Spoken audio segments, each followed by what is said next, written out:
ఇక్కడ ప్రవహించే నది పేరు వృద్ధగౌతమి నది, మరి యొక్క పేరు కుండల తీర్థము. స్వామివారు చెవు కుందనాలు ఎలా ఉంటాయో ఆకారంలో ఉంటారు. పైన ఇలా గోడాకారం వచ్చి ఈ పక్క నొక్కినట్టుగా ఎలా ఉందో ఈ పై భాగం గోడాకారంగా ఉన్నదే చెవుకు పెట్టుకునే రింగు భాగం. ఇటువంటివి సూర్యభగవానుడి దగ్గర ద్వాదశ కుండలాలు ఉన్నాయటండి. అందులో 2 కుండలాలు తీసి సూర్యభగవానుడు వరుణదేవుడు బహుకరంగా ఇచ్చాడు. వరుణదేవుడు ఈ కుండలాల శక్తి తట్టుకోలేక సముద్రుడు బహుకరంగా ఇచ్చాడు. ఈ 2 కుండలాలు కూడా సముద్ర దగ్గర ఉన్నాయి. ఈ గోదావరిని గౌతమ ఋషి తీసుకొస్తున్నాడు. ఈ ప్రాంతానికి వద్దులో గౌతమ ఋషి ముసలవాడైపోయాడు. అందుచేత ఈ గౌతమ ఋషి గోదావరి పేరు వృద్ధగౌతమి నది. ఈ గోదావరి ప్రాంతానికి వద్దులోకి కోపం పెంచుకుంటుంటుంది. ఎందుచేతనంటే నేను వస్తున్నా సరే నా పతి సముద్రుడు పట్టించుకోవట్లేదు కనుక నేను నా పతి చెంతకు చేరను అని చెప్పేవాడి భయంకరమైన శబ్దం చేసుకుంటూ అతి కోపం మీద ఈ ప్రాంతంలో భూమిలోకి వెళ్ళిపోతుందండి. ఆ శబ్దానికి సముద్రుడు భయపడి ఈ గోదావరి నా చెంతకు చేరకుండా పాతాళంలోకి వెళ్తోంది. ఈవిడి పాతాళంలోకి వెళ్ళిందంటే ఏం చేస్తుందో పాలిపోవట్లేదు అని ఆలోచించుకుని ఈవిడిని శాంతపరచాలంటే ఏం చేయాలని ఆలోచించుకున్నాడు. అలనాడు వరుణదేవుడు ఇచ్చిన కుండలాలు ఉన్నాయి కదా, ఆ 2 కుండలాలు కూడా ఈ గోదావరికి అలంకరించుకోమని బహుకరంగా ఇస్తే ఏమైనా శాంతపరుస్తుందేమో అని ఈ కుండలాలు పట్టుకుని గోదావరి మాతకి ఎదురొచ్చాటండి. సముద్రుడు ఎదురొచ్చి అంటున్నట్టండి, శాంతించు దేవి, నీ వస్తున్నట్టు నేను గ్రహించలేదు.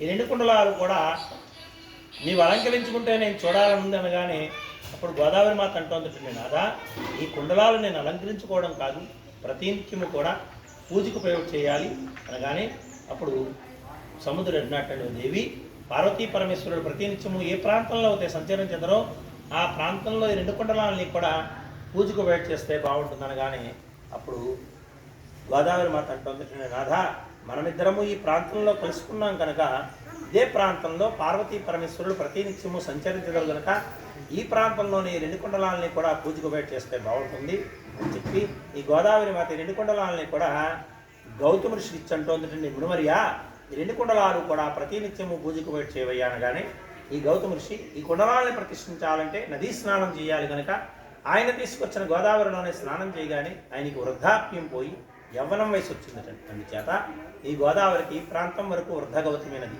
ఈ ప్రాంతం దాటిన తర్వాత గౌతమి నది వృద్ధాప్యం పోయింది కాబట్టి అందుచేత గౌతమ ఋషి 2 కుండలాలని కూడా నది ఒడ్డునే ప్రతిష్ఠిద్దామని సంకల్పించుకుంటే దేవతలు పలుకుతారటండి. నది ఒడ్డున మానవుల కొరకు 1 కుండలము, నదీ గర్భంలో దేవతల కొరకు 1 కుండలము ప్రతిష్ఠించమని. ఈ గౌతమ ఋషి ఈ ఆలయాన్ని నిర్మించే సమయానికి మానవులు భూమి మీద జన్మించలేదండి. మానవులు భూమి మీద జన్మించక పూర్వము ఈ ఆలయాన్ని నిర్మించారు. ఈ ఆలయం కూడా ఈ గణపతి నుంచి ఆ గోపురం వరకు ఏకశిలండి. అయితే ఇక్కడ 1 కుండలాన్ని ప్రతిష్ఠించారు గౌతమ ఋషి. మరొక కుండలాన్ని గోదావరి మధ్యలో పంచదేవాలయం నిర్మించి అక్కడ 1 కుండలాన్ని ప్రతిష్ఠించినట్టుగాను ఆ కుండలానికి నారదాది మహామునులు, ఇంద్రాది శిక్పాలకులు, ఆదిత్యాది నవగ్రహాలు, ఇతర దేవతలు, ఇతర మునులు కూడా అర్చన చేసుకుంటున్నారు. అయితే ఇక్కడ మానవులు లేరు, ఈ స్వామికి ఎవరు అర్చన చేస్తున్నారు అంటే నారద మహాముని ప్రతిరోజు కూడా గోదావరి మధ్యలో ఉన్న స్వామికి అర్చన చేసి తీరానికి వచ్చి గోదావరిలో స్నానం చేసి స్వామికి అర్చన చేస్తూ ఉండేవారు. మరి మానవుడు ఎప్పుడు వచ్చాడంటే భక్త మార్కండేయుడు 4వ శతాబ్దం వాడు. ఆయన 4వ శతాబ్దంలో ఆయనకి ఆయుష్ తీరి సమయానికి తల్లిదండ్రులు బాధపడుతుంటే, ఎందుకమ్మా బాధపడతారు, నాకు ఆయుష్ ఇచ్చిన పరమేశ్వరుడే, నన్ను తీసుకెళ్లేది కూడా ఆయన చెంతకే కనుక నేను ఆయన్ని వేడుకుంటాను, మీరు అనుమతిస్తాయని చెప్పి తల్లిదండ్రుల దగ్గర అనుమతి తీసుకుని ఆయన భూమండలంలో ఉన్న శైవక్షేత్రాలన్నింటినీ దర్శించి ఈ క్షేత్రానికి వచ్చాడని భక్త మార్కండేయుడు.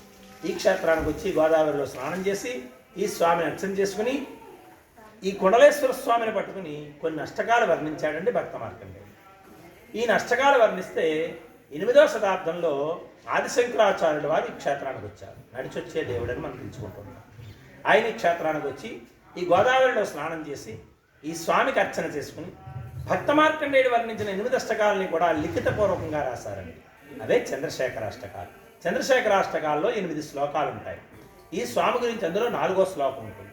ఇంతకీ భక్త మార్కండేయుడు ఏమని వేడుకుంటున్నట్టండి కుండలేశ్వర స్వామిని పట్టుకుని, కుండలీకృత కుండలేశ్వర కుండలం వృషవాహనం నరదాదిమునీశ్వరస్తుత వైభవం భువనేశ్వరం అంధకాంతతమాశ్రితామర పాదపం మదనాంతకం చంద్రశేఖరమాశ్రయే మమ కింకరస్సది వయ్యమః.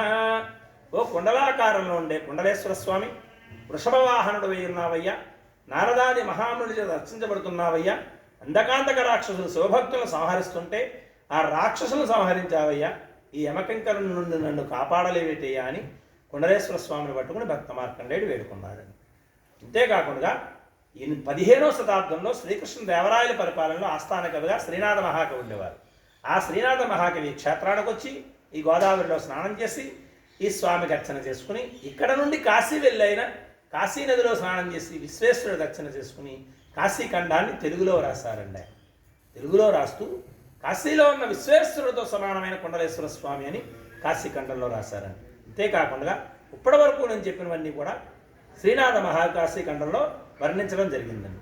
అంతేకాకుండా కాశీలో ఉన్న గంగాదేవి ఎన్నో వేల మంది భక్తులు వెళ్ళి స్నానాలు చేసి పాపాలు దూస్తుంటే పగటిపూట పాపాలు మోసి ఆ గంగాదేవి పాపభారం మోయలేక కాకి రూపం దాల్చి రాత్రి సమయంలో ఈ గోదావరి తీరానికి వచ్చి ఈ గోదావరిలో స్నానం చేసి పాపాలన్నీ ఇక్కడ వదులుచుకుని కాకి రూపాన్ని ఇక్కడ వదిలిచేసి హంసరూపం దాల్చి మరలా కాశీ వెళ్తోంది.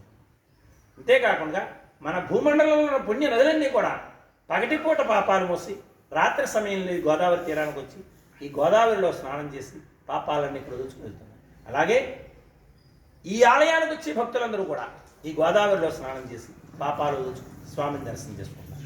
మరి ఈ గోదావరికి పాపభారం పెరిగిపోవట్లేదా అంటే అప్పుడు సముద్రుడు అన్నట్టండి, ఓ దేవి, రోజుకు 3 పర్యాయాలు నేను నీ చెంతకు వస్తాను.